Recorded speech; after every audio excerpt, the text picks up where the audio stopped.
أعوذ بالله من الشيطان الرجيم. بسم الله الرحمن الرحيم.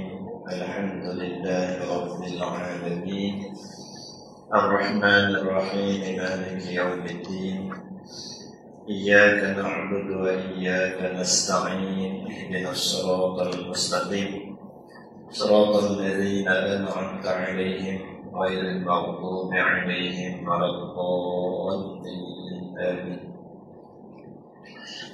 بسم الله الرحمن الرحيم. الحمد لله رب العالمين والصلاة والسلام على أشرف المرسلين سيدنا ومولانا محمد وعلى آله وصحبه أجمعين. سبحانك لا علم لنا إلا ما علمتنا إنك أنت العليم الحكيم. ولا حول ولا قوة إلا بالله العلي العظيم. لا حول ولا قوة إلا بالله العلي العظيم. لا حول ولا قوة إلا بالله العظيم. Alhamdulillah, syukur kehadirat Allah Subhanahu wa taala pada malam ini sekali lagi kita dapat bertemu dalam siri pengajian kitab tafsir Nurul Ihsan. Setelah kita berhenti lebih kurang hampir 2 bulan. Tidak, dalam puasa ini kita ada kelas.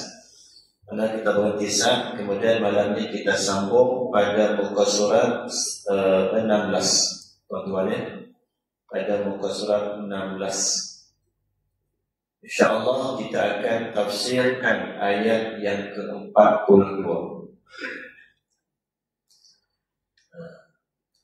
Baris yang ke 1, 2, 3, 4, 5, 6, 7, 8, 9, 10. Baris yang ke-10 kan? Muka surat 16 baris ke-10.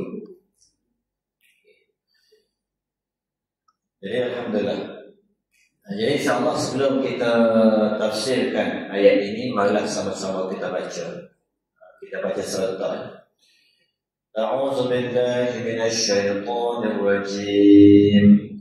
ولا تلبسوا الحق بالباطل وتكتموا الحق وأنتم تعلمون وأقيموا الصلاة وآتوا الزكاة واركعوا مع الراكعين أتأمرون الناس بالبر وتنسون أنفسكم وأنتم تتلون الكتاب أفلا تعقلون واستعينوا بالصبر والصلاة وإنها لكبيرة إلا على الخاشعين الذين يظنون أنهم ملاقو ربهم وأنهم إليه راجعون. صدق الله العظيم. InsyaAllah ayat 42 sampai 46. Kata musannif rahimahullah ta'ala, a'udzubillahi minasyaitanir rajim. Ayat ini masih lagi bicara tentang perangai ataupun sifat Bani Israel, di mana sebelum ini kita belajar tentang bagaimana Bani Israel ini mereka kufur kepada kebangkitan Nabi SAW. Mereka tak terima. Jadi bila tak terima ni macam-macam. Mereka tolak kerasulan Nabi kita, sedangkan dalam kitab mereka telah dinyatakan tentang akan datang seorang Nabi akhir zaman. Dan ciri-ciri yang dinyatakan dalam kitab Taurat mereka itu telah sama dengan Rasulullah SAW. Jadi mereka tak terima. Jadi Allah sebutlah tentang perangai mereka ini. Sedangkan ni'mat yang Allah beri kepada mereka banyak. Jadi kita dah bincang sebelum ni, ni'mat ni banyak. Antaranya daripada keturunan Bani Israel ini Allah Ta'ala angkat sebagai Nabi ramai. Bahkan beratus-ratus Nabi yang diangkat daripada Bani Israel. Dan kalau kita tengok Bani Israel ini, Allah Ta'ala bagi nikmat yang tidak diberikan kepada yang lain. Minta hidangan dari langit, Allah bagi macam. Dalam musafir, Allah lindungi mereka dengan awan dan sebagainya, banyak nikmat. Laut terbelah, dan bila mereka lari daripada Fir'aun, itu zaman Nabi Musa. Jadi banyaklah kalau kita nak kira kisah-kisah yang berkaitan dengan nikmat yang Allah beri kepada Bani Israel.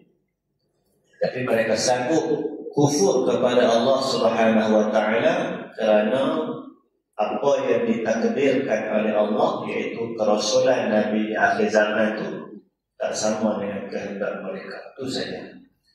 Jadi pada ayat 42 ni Allah sebut, a'udzubillahi minasyaitonir rajim, wa la talbisul haqqa bil batil.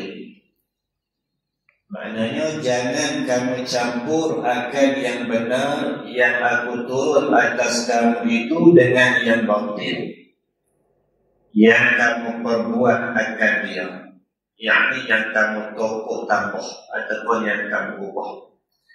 Wa taktumul haqqa, dan jangan kamu sembunyi akan benar sifat Muhammad. Wa antum ta'lamun, dan bermula kamu itu ketahui kamu bahawasanya Nabi Muhammad itu sebenar. Jadi Allah sebut kepada Bani Israel ini, jangan kamu campur adukan yang benar dengan yang palsu. Allah tegur mereka kerana dalam kitab Taurat itu dah dinyatakan jelas dah kebenaran Rasul akhir zaman. Ceritanya lengkap. Ismuhu Ahmad, disebut dalam kitab Taurat. Nama Nabi akhir zaman ni Ahmad. Nabi kita lah, Nabi Muhammad. Kemudian dalam itu juga ada cerita detail tentang bagaimana sifat-sifat Nabi dengan rupa parasnya, dengan bentuk tubuhnya sekian-sekian. Ada dinyatakan, bahkan disebut tentang khatamun nubuwah, cap kerasulan, disebut dalam kitab mereka. Tapi benda ni bila dah muncul Nabi kita ni, dah nampak dah tanda-tanda kenabian, mereka yakin dah. Tapi mereka tak percaya. Akibat mereka tak percaya tadi, maka mereka ubah kitab Allah. Ini masalah. Bila tak kena dengan selera nafsu ni, mereka ubah kitab Allah. Lalu mereka tak setuju dengan angin mereka, setuju dengan jiwa mereka, mereka terima. Tapi kalau tak setuju, wataktumunal haqqa, mereka sembunyi kebenaran. Mereka tak bagi tahu orang. Di kalangan padri-padri ataupun bukan padri, yang rahim, pendeta-pendeta Yahudi ni, yang alim-alim ni, yang merupakan pakar ataupun ulama mereka faham isi kitab, tapi hanya sesuai dengan jiwa, mereka tak cerita, mereka sembunyi. Jadi hak kena dengan jiwa mereka, mereka cerita. Hak sembunyi satu hal lagi, bukan setakat sembunyi, mereka ubah pula. Hak tak kena tu mereka ubah, hak tak kena dengan jiwa mereka. Sebab itu Allah tegur, jangan kamu campurkan kebenaran dengan kebatilan, dan jangan kamu sembunyikan kebenaran. Apa kebenaran itu? Yaitu tentang kerasulan Nabi sallallahu alaihi wasallam, Nabi Muhammad. Wa antum ta'lamun, sedangkan kamu wahai Bani Israel mengetahui akan kebenaran Rasul akhir zaman, kerana telah diceritakan dalam kitab kamu, yakni kitab Taurat. Okay, baik. Itu Allah sebut sebagai teguran kepada Bani Israel. Jadi kisah Bani Israel ini bukan sahaja terhenti kepada Bani Israel, bahkan dia adalah pengajaran kepada kita.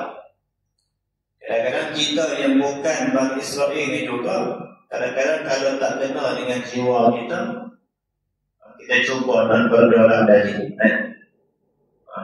Kita cuba nak mencari dalil untuk membenarkan kehendak kita, mencari dalil untuk memuaskan hawa nafsu kita. Jadi perangai macam itu samalah dengan Bani Israel.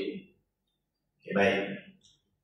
Jadi larangan keras Allah Ta'ala daripada kita mengubah wahyu yang diturunkan oleh Allah Subhanahu wa Ta'ala. Kemudian ayat berikutnya, ayat yang ke-43. A'udzubillahi minasyaitonir rajim. Wa aqimus salata, dan diri oleh kamu akan sembahyang. Ayat ini juga Tuhan tuju pada Bani Israel. Tapi sebagaimana kita paham, kisah Bani Israel ini dah berlalu dah. Sedangkan Al-Quran ini sepanjang zaman.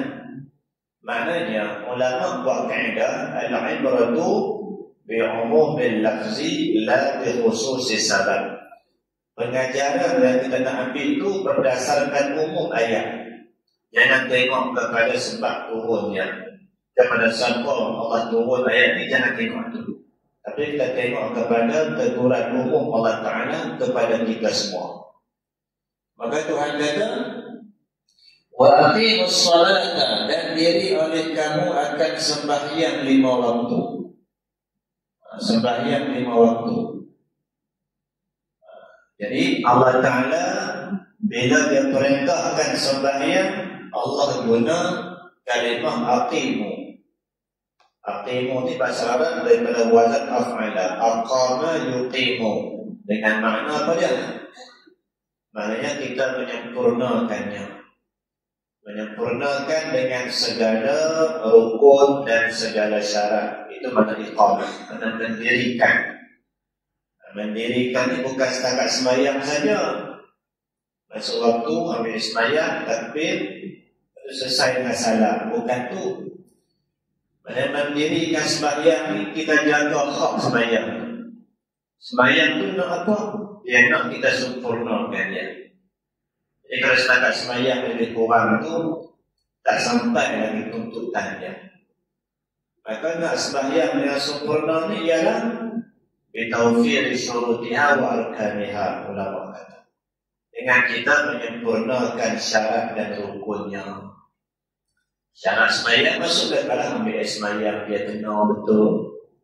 Basuh tangan, basuh kaki biar rata itu. Kemudian hadap kiblat biar kena biar betul. Pastikan pakaian tempat sembahyang apa tak ada najis. Maka itu syarat. Yang rukun pula yang berkaitan dengan dalam sembahyang. Takbir, baca Fatihah, niat apa tu rukun. Maknanya kita buat dengan sungguh-sungguh, dengan sempurnakan. Jadi apa dia munasabah, keterkaitan di antara ayat di atas tadi dengan ayat yang ke-43 ni. Allah cerita tentang Bani Israel. Mereka ni lawan Allah Ta'ala. Mereka ubah kitab Allah Ta'ala. Kemudian ayat berikutnya pula Allah sebut tentang sembahyang. Jadi ulama dia sebut munasabah, keterkaitan dia. Jadi Syekh Ali As-Subuni dia kata keterkaitan dia ialah bila kita menyempurnakan sembahyang ni, kita sembahyang dengan elok, insya-Allah. Kalau orang tu dapat menghayati solat dia jaga rukun dia, jaga syarat dia betul-betul, dia tak berani nak lawan hukum Allah. Dia tak berani nak ubah kitab. Dia tak berani nak sembunyikan kebenaran. Pasal dia sembahyang. Betul lah apa ni dalam ayat lain kata, inna sholata tanha 'anil fahsya'i wal munkar. Sembahyang ni dia boleh cegah daripada perkara yang keji, perkara yang munkar. Jadi tidak adalah benda yang besar yang paling munkar melainkan mengubah kitab Allah Ta'ala. Kalau setakat tak beramal dengan kitab itu berdosa dah, maka ubah kitab itu adalah satu bentuk kekufuran. Jadi kalau orang sembahyang, maka Allah suruh kepada sembahyang, kalau dia jaga sembahyang itu, dia tak berani nak ubah kitab Allah. Sebab sembahyang itu dia merapatkan hubungan antara hamba dengan pencipta, dengan Allah Ta'ala. Wa atuz zakata, dan beri oleh kamu akan zakat. Kat sini dia kata zakat harta. Zakatlah umum. Jadi bagi zakat, dirikan sembahyang, tunaikan zakat. Sembahyang itu adalah hubungan kita dengan Allah Ta'ala. Itu sembahyang. Orang yang sembahyang tak tinggal, orang yang jaga sembahyang, dia punya diri dia tu dekat dengan Tuhan. Hati dia tu teringat pada Tuhan. Dia tak berani nak buat benda mungkar, benda maksiat. Kemudian zakat ni pula melibatkan hubungan antara Allah juga dan juga hubungan sesama manusia. Zakat kita tunai perintah Allah, tapi dalam masa yang sama kita mempereratkan ataupun kita membantu sesama manusia. Jadi dalam kita beribadah pada Allah ni ada juga bahagian kita bantu manusia. Itu zakat. Karena satu bentuk kehidupan yang tidak mementingkan diri sendiri. Sebab dalam Islam kita ni ada ibadah yang berbentuk jasadiyah ni, badaniyah, sembahyang. Ada ibadah yang berbentuk maliyah, berbentuk harta. Jadi hak bentuk harta ni antaranya zakat. Kita bagi ke orang. Jadi bila kata menyempurnakan sembahyang dan zakat itu mana harmonilah hidup kita.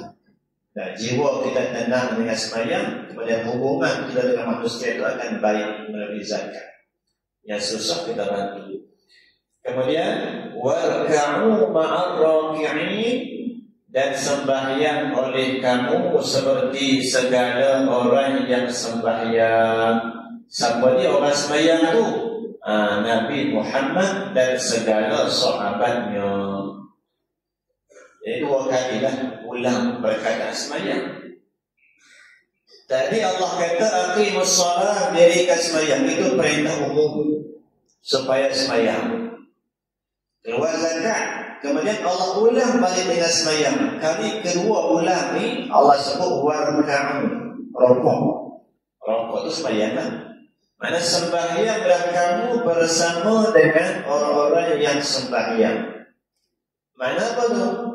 Mana bukan sembahyang seorang, tapi kita hidupkan sembahyang secara berjemaah.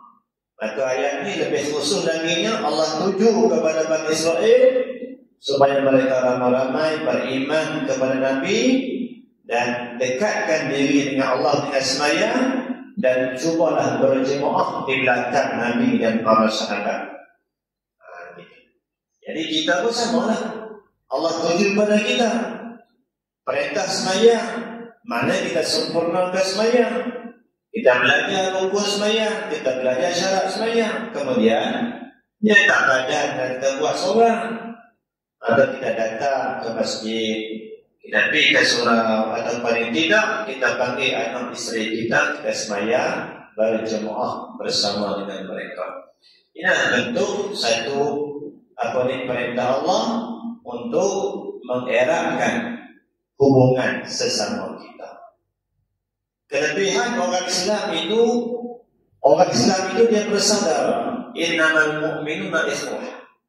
Kita sama kita ni ada beradik lah kau. Walaupun saya dari Kelantan, tuan-tuan Kedah, tapi ada nama Islam, kita ada beradik. Ukhuwah al-Islamiyah, persaudaraan Islam itu dia lebih tinggi daripada persaudaraan nasab lagi. Ada beradik kan kau? Tetapi Mekah yang kulitnya gelap, kita cerah, dia pun ada beradik kita juga. Kita pergi Jepun yang mata dia sepet, kan? Pun ada beradik kita kalau dia beriman kepada Allah. Mana kata Allah nak suruh kita sembahyang berjemaah, nak satukan adik-beradik kita ni supaya tidak ada perpecahan, supaya tidak ada permusuhan sesama kita. Betul kalau orang jaga jemaah, kawan dia ramai, sahabat dia ramai, orang yang sentiasa datang berjemaah. Lepas sembahyang dia salam, kan, sebelum dia balik, kan, ada masalah dia bincang dengan kawan-kawannya. Alhamdulillah, indahnya ajaran agama kita ni.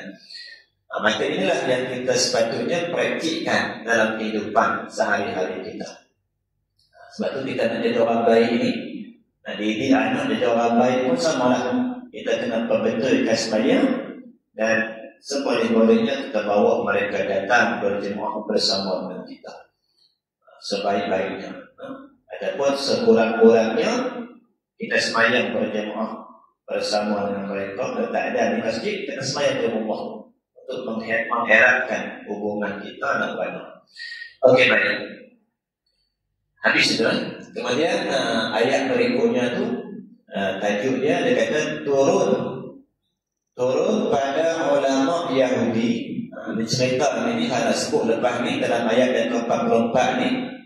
Dia kata ayat ni turun kepada orang ulama Yahudi adalah mereka itu kata pada segala kerabat mereka itu yang Islam, tetap oleh kamu atas agama Muhammad, maka bahawasanya agama Muhammad itu hak, yang sebenar. Disebut sebab nuzul dulu, kemudian barulah kita baca ayat. Apa ayat dia? A'udzubillahi minasyaitonir rajim. Jadi ayat ni dia kata Allah tuju kepada ulama Yahudi. Ulama Yahudi, pendeta-pendeta Yahudi yang faham kitab ni, yang menyembunyikan kebenaran ni, Tuhan tuju pada mereka. Atamuruna an-nasa bil birri, adakah kamu suruh akan manusia dengan kebajikan? Kebajikan yakni beriman dengan Muhammad. Wa tansawna anfusakum, dan kamu lupa akan diri kamu. Maka tiada kamu suruh dengannya beriman dengan Muhammad.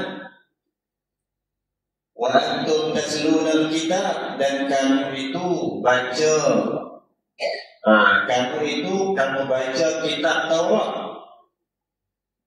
dan padanya pada Taurat wa'id, yang diseksa atas berlainan perkataan bagi perbuatan. Afala ta'qilun, maka tiadakah berakal kamu akan kejahatan perbuatan itu. Okey, baik. Jadi ayat ke-44 ni berdasarkan asbabun nuzul tadi disebut dalam tafsir. Dia kata ayat ni Allah tuju kepada sebahagian daripada rahim-rahim pendeta-pendeta ni. Jadi pendeta ni ada yang menyembunyikan kebenaran, pakai tak cerita langsung. Lalu ada juga di kalangan pendeta tu, mereka sembunyikan kebenaran, tetapi bila dah ada orang masuk Islam, mereka pergi jumpa. Mereka kata, bagus, betul itu hal kamu buat. Sebab kita kata agama Muhammad ini betul. Mereka tak marah. Setengah pendeta mereka tak suka masuk Islam. Setengah pendeta pula bila ada orang masuk Islam, mereka kata betul ini. Sebab kita kata macam ni. Tapi mereka pula tak terima. Itu dia. Sebab kepentingan peribadi. Tapi bila orang masuk Islam, mereka tak kata apa. Mereka setuju. Mereka kata tak ada masalah. Pilihan kamu ni betul lah. Kamu terima Muhammad ni. Sebab Muhammad ni dah disebut jelas dalam kitab kita. Betul kan? Ini setengah pendeta pula. Tapi mereka ni kata macam tu, jadi mereka tetap tak percaya, kufur. Mereka tak mengikut Nabi Muhammad SAW. Mereka ceritanya, mereka kata lain, mereka buat lain. Mereka kata Muhammad ni betul. Mereka kata Islam tu betul. Tapi mereka tak masuk Islam. Mereka kekal dengan Yahudi mereka. Ini jenis antara sebahagian daripada pendeta-pendeta Yahudi. Jadi ayat ini Allah tuju pada mereka. Allah tuju kepada mereka kerana mereka ni bercakap lain, mereka buat lain. Jadi celaan Allah Ta'ala kepada ulama Yahudi, yang sebahagiannya, yang menyeru orang beriman kepada Nabi Muhammad. Sebab beriman kepada Muhammad itu dinyatakan dalam kitab. Mereka seru manusia kepada beriman kepada Muhammad. Tapi mereka sendiri tak mau beriman, kerana mereka ada habuan-habuan dunia yang mereka nak. Yang satunya disebut dalam kitab Safwat At-Tafasir. Antara sebab mereka tak mau beriman tu, benda yang paling besarnya adalah hubbur riyasah. Syekh Ali disebut. Sebab orang Yahudi ni dia nak jadi ketua. Itu tujuannya. Tama-tama rahib pula, pendeta pula, mereka ni disanjung, diangkat, dihormati dalam agama mereka. Tubuh, rahib ni tubuh. Bila sebut kata tubuh ni, orang sanjung, orang hormat, orang cium tangan, orang hormat sungguh. Jadi dalam agama mereka, agama Yahudi, bila sebut kata rahib ni, dia lalu depan orang tunduk lah, tak bangkit-bangkit lah, malah hormat saja.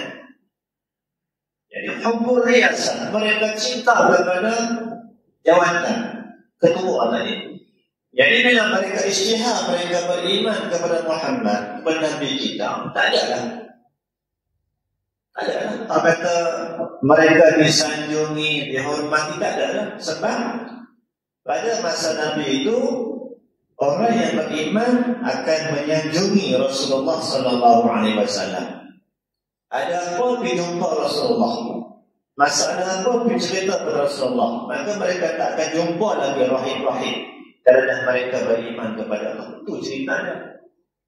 Mereka tahu sangat benda itu tak betul, tapi dia jawatan, pangkat ni, betul.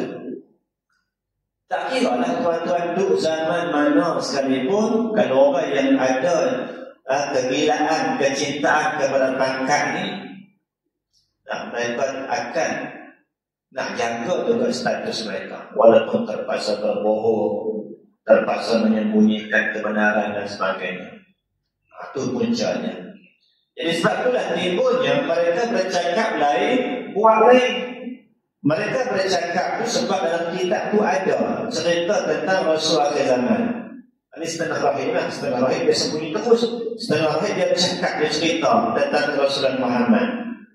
Tapi dia tak terima, adapun dia tak mengaku sebab nak jaga kedudukan dia sebagai pendeta tadi, sebagai rahib, tempat tumpuan dan rojokan manusia tadi. Itu di antara sebab. Jadi benda ini disebut dalam kitab Safwat At-Tafasir Syekh Ali As-Sabuni. Okay, baik. Jadi sebagai pengajaran kepada kita orang Islam ni, jangan sekali-kali dengan sebab kita nak kepada jawatan, kita nak kepada sanjungan orang, sampai kita menyembunyikan kebenaran, ataupun sampai tahap kita bercakap lain, kita buat lain, sebab nak jaga status kita, nak jaga kedudukan kita. Terutama sekalinya kalau kita pula sebagai ketua, rahib ni ketua lah. Kalau kita pula sebagai pendakwah, nak jaga status kita, kita cakap lain, tapi kita buat lain.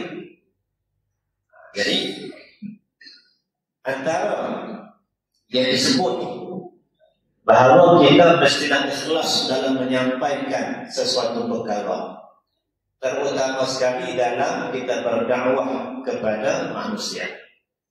Sebab itu kata Imam Ja'far As-Sadiq radhiyallahu anhu, saya ambil senangkau daripada kitab, dia kata kunu du'atan nasi bi'amalikum, jadilah kamu pendakwah kepada manusia melalui amalan-amalan kamu. Wala takunu du'atan nasi bi'alsinatikum, jangan jadi pendakwah setakat bercakap saja.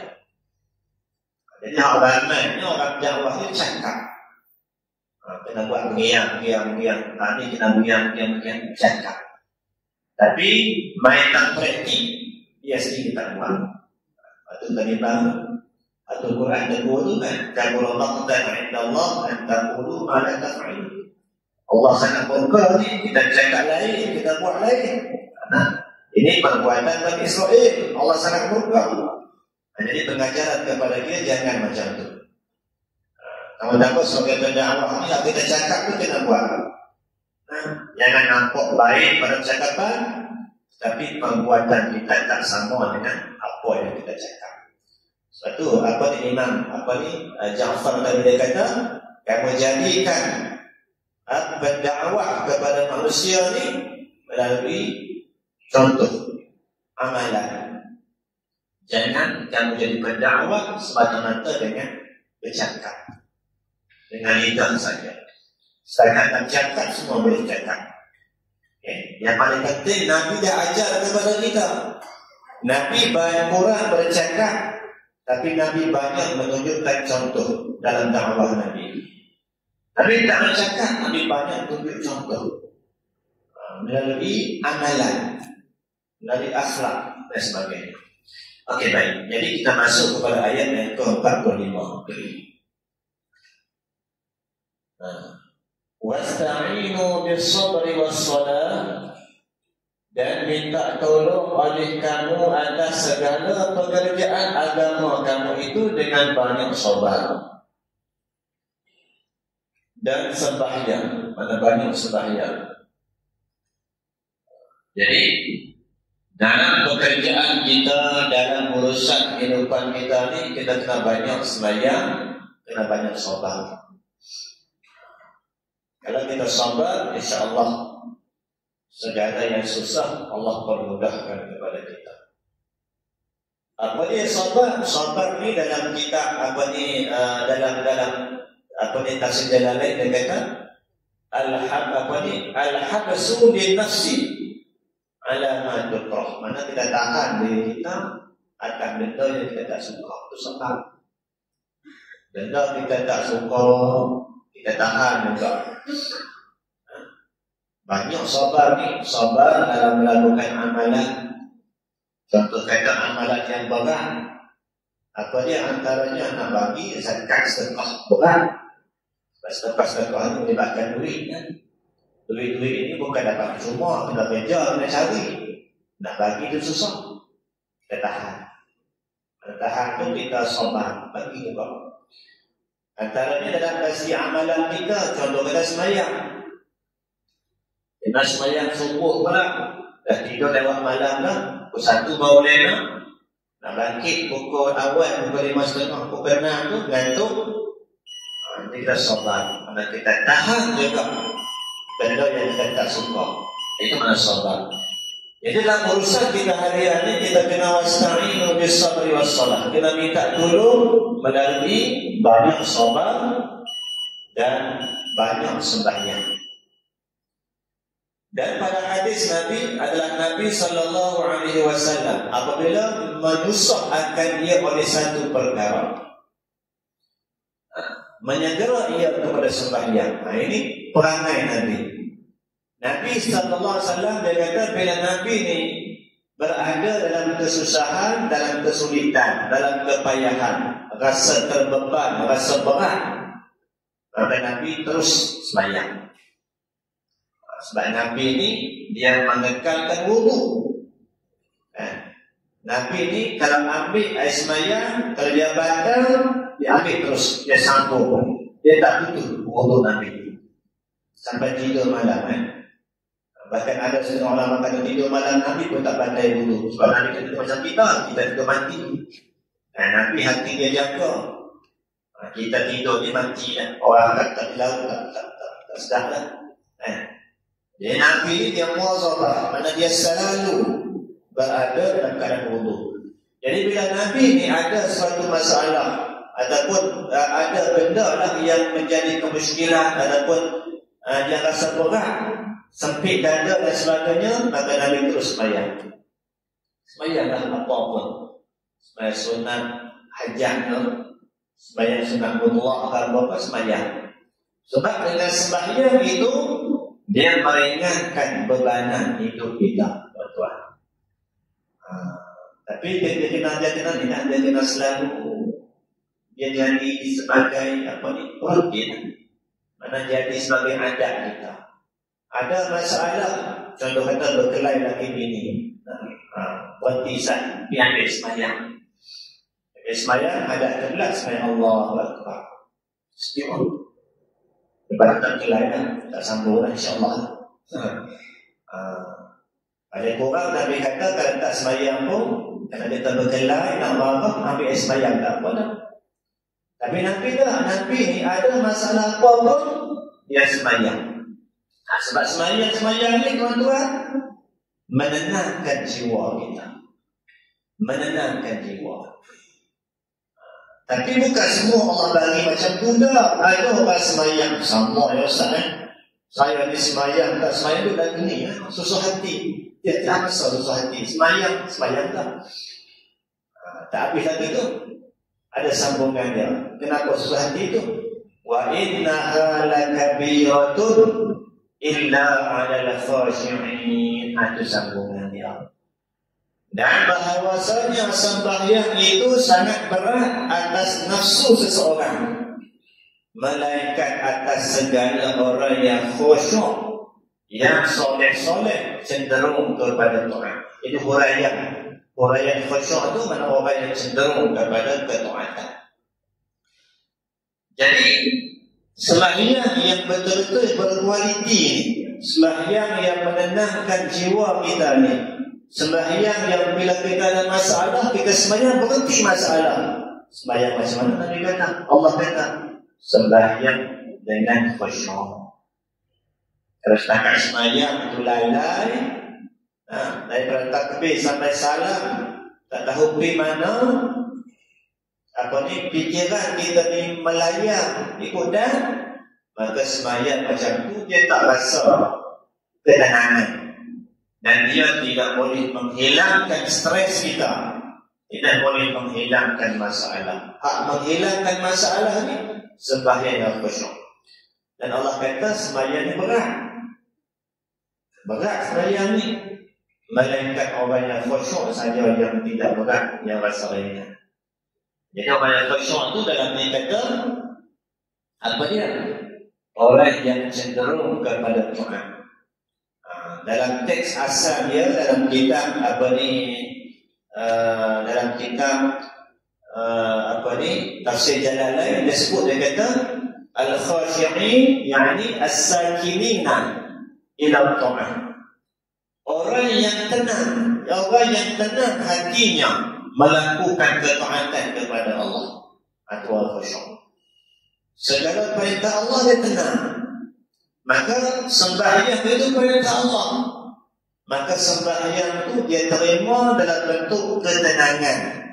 Dia bukan terima sembahyang itu dalam bentuk bebanan, tidak. Kadang-kadang kita rasa terbeban. Tak sah sembahyang tadi, sembahyang pula. Baru nak takut balik benih, asalnya tak nak sembahyang pula. Rasa terbeban. Lepas asal buka kedai sah, nak tutup pula, sembahyang maghrib pula, rasa macam terbeban. Tapi orang yang khusyuk ni, dia rasa tenang untuk melaksanakan sembahyang. Dia rasa reda, suka dengan sembahyang. Dan bagi dia sembahyang ni, kalau ada sembahyang masa pun tak ada masalah. Bahkan bila dia sembahyang, dia masuk, dia akan rasa tak mau berhenti sembahyang. Kerana ketenangan yang dirasakan di dalam hatinya. Kerana dia terima sembahyang itu sebagai perintah Allah, maka dia terima dengan ikhlas. Dia terima dengan hati yang redha, dengan hati yang tenang. Dia bukan terima dalam bentuk rasa berat, rasa payah dan sebagainya. Itu di antara tafsir makna khusyuk. Okey, jadi khusyuk ni bahasa kita, bahasa mudahnya, ialah orang yang hatinya tidak bercabar, ataupun hati dia semasa dia sembahyang ni tidak menuju kepada perkara-perkara yang lain. Ataupun bahasa mudah lagi, khusyuk ni fokus, tumpuan hati. Bila kita sembahyang, hati kita duduk pada sembahyang pada Tuhan, dia tak pergi lain lah.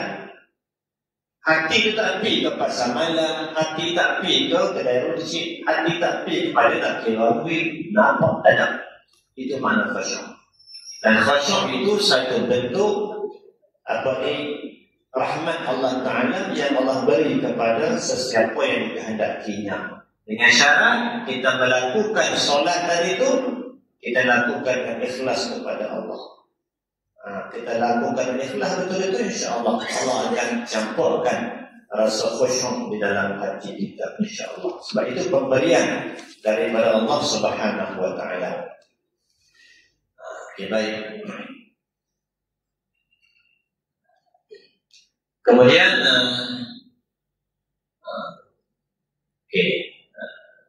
sikit lagi dia sambungkan takbir itu, kita balik sikit lagi.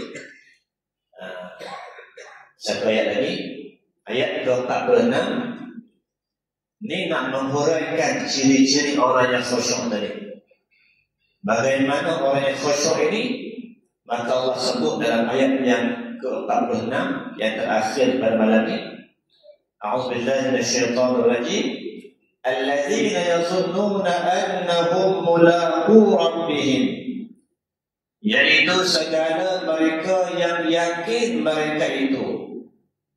Yazunnu ni kalau terjemah bahasa Melayu zon, sangka. Tapi zon di situ sepakat para mufassirin dengan makna yakin, bukan sangkaan. Segala mereka yang yakin mereka itu, mana yakin itu jazam, sungguh-sungguh bahawasanya lagi bertemu mereka itu akan Tuhan mereka itu pada hari akhirat dengan bangkit di kubur. Itu orang khusyuk. Orang yang khusyuk ni apa dia ciri-ciri dia? Ciri-ciri dia adalah orang yang keyakinan dia tinggi. Keyakinan dia tinggi bahawa dia ni akan mati. Itu orang khusyuk. Jadi kalau kita nak khusyuk dalam sembahyang, ambil ayat ini sebagai amalan kita. Maknanya kita kena yakin sungguh-sungguh yang kita ni akan mati. Bila kita yakin kita mati, maka sembahyang kita tu macam mana? Dua. Itu Nabi bila nak sembahyang dia kata apa? Dia kata usalli salatan wada'. Ucapannya, aku sembahyang ni sembahyang terakhir. Tiada kali nak takbir, usalli salatan wada'. Aku sembahyang ni sembahyang akhir. Nak bagi hati kita faham bahawa sembahyang terakhir ni mana apa? Makna kita buat elok-elok. Seolah-olah sembahyang ni kan yang sembahyang terakhir, lepas tak ada sembahyang dah. Maka bila benda terakhir kita buat elok. Jadi orang yang khusyuk ni ialah mereka yang dia yakin bahawa dia akan mati. Bila dia mati, dia yakin pula bila dia nak mati nanti di hari akhirat dia akan dibangkit semula dalam kubur. Tanam keyakinan tu. Kita semua ni mati. Kalau boleh sebelum sembahyang tu ingat, aku ni nak mati ni. Bukan hidup lama. Aku nak mati. Bila aku mati, maka aku dibangkit semula. Bila dibangkit semula, nak kira habis amalan-amalan aku. Banyak mana aku buat hak baik, hak jahat, banyak mana nak kira habis tu. Baru kita sembahyang Allahu Akbar, kita nampak akhirat. Kita tinggal bisnes kita ketika kita sembahyang. Dan kita tinggal di pasar raya masa kita sembahyang. Sebab kita ingat hari sembahyang terakhir. Kita nak mati dah. Jadi mereka yang dia yakin dia akan bertemu dengan Tuhan pada hari akhirat, yakni setelah dibangkitkan daripada kubur nanti. Wa annahum ilaihi raji'un, dan bahawasanya mereka yang khusyuk tadi, ataupun mereka itu kita boleh rujuk pada mereka yang yakin bertemu dengan Tuhan itu kembali sekalian pada akhirat. Kita semua ni kita kena yakin bahawa kita akan dikembalikan kepada hari akhirat. Kembali buat apa?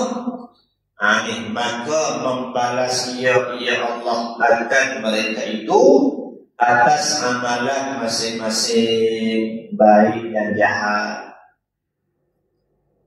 Semua Allah kira belakang. Tidak ada satu amalan pun yang terlepas daripada perhitungan. Kecil atau besar atau dia masuk kata, kira kata. Sebab kita ni dah ada penimbang ke? Ada penimbang sebelah kanan, sebelah kiri. Penimbang tu besar. Dan segala amalan kita tu dalam timbangan. Kalau hak baik, tu timbangan belah baik, belah kanan. Amalan jahat yang masuk dalam timbangan belah jahat. Maka tengoklah dia berat belah mana. Tu kita yakin. Pasal apa? Sebab disebut dalam Quran bahawa amalan kita ditimbang. Kan? Dan bila kita ni kalau kata ditimbang itu berat amalan sebelah baik, maksudnya ashabul yamin, ahli surga. Kalau kata timbangan kita berat belah jahat, ashabul shimal, ahli neraka. Tanamkan keyakinan di hati kita tu bahawa kita akan mati. Bila mati, mungkin malam ni. Jangan rasa lambat lagi. Orang yang sihat. Mana pagi esok dengan kata mati ya. Kadang-kadang tak ada penyakit mati. Tak ada penyakit 3 tahun, 4 tahun tak mati lagi. Orang sangka kawan mimpi dulu, tapi hal ziarah tu mimpi dulu. Boleh kau ada ziarah dia mati, dia tak mati lagi. Jadi kematian itu adalah rahsia Allah Ta'ala. Dan kita tanam keyakinan dalam diri kita bahawa kita akan dibangkit. Setiap perkara yang kita buat itu sama ada baik buruk, ada pembalasan di akhirat kelak. Yakin. Maka bila yakin benda itu kita khusyuk dalam kita beribadah. Nak cakap pun kita tapih lah. Nak buat perbuatan apa pun kita fikir dulu sebelum kita buat. Pasal kita yakin kita akan dibangkit kembali selepas daripada kematian kita ni. Jadi setakat itulah untuk malam ini tuan-tuan ya. Jadi insyaAllah ayat yang ke-47 kita akan bawa kepada perjumpaan yang akan datang. Jadi mudah-mudahan perbincangan kita pada malam ini sama-sama kita mengambil pengajaran dan iktibar bahawa hidup tidak tak lama dan kita ambil pengajaran betul-betul untuk kita amalkan dalam kehidupan kita insyaAllah. Jadi yang baik daripada Allah, yang kurang itu kelemahan saya. Aku qouli hadza wa astaghfirullah li wa lakum. Wassalamualaikum warahmatullahi wabarakatuh. A'udzu billahi minasyaitonir rajim. Bismillahirrahmanirrahim. Alhamdulillahi rabbil alamin wassalatu wassalamu ala Rasulillah wa ala alihi wa sahbihi ajma'in. Allahumma anfa'na bima 'allamtana wa 'allimna ma jahilna. Allahumma rizqna fahman nabiyina wal mursalin. Allahumma faqihna fid din wa 'allimna at-ta'wil wa ihdina siratal mustaqim. Rabbana atina fid dunya hasanah wa fil akhirati hasanah wa qina adzaban nar. Wa sallallahu ala sayyidina Muhammad wa ala alihi wa sahbihi wasallam. Alhamdulillahi rabbil alamin.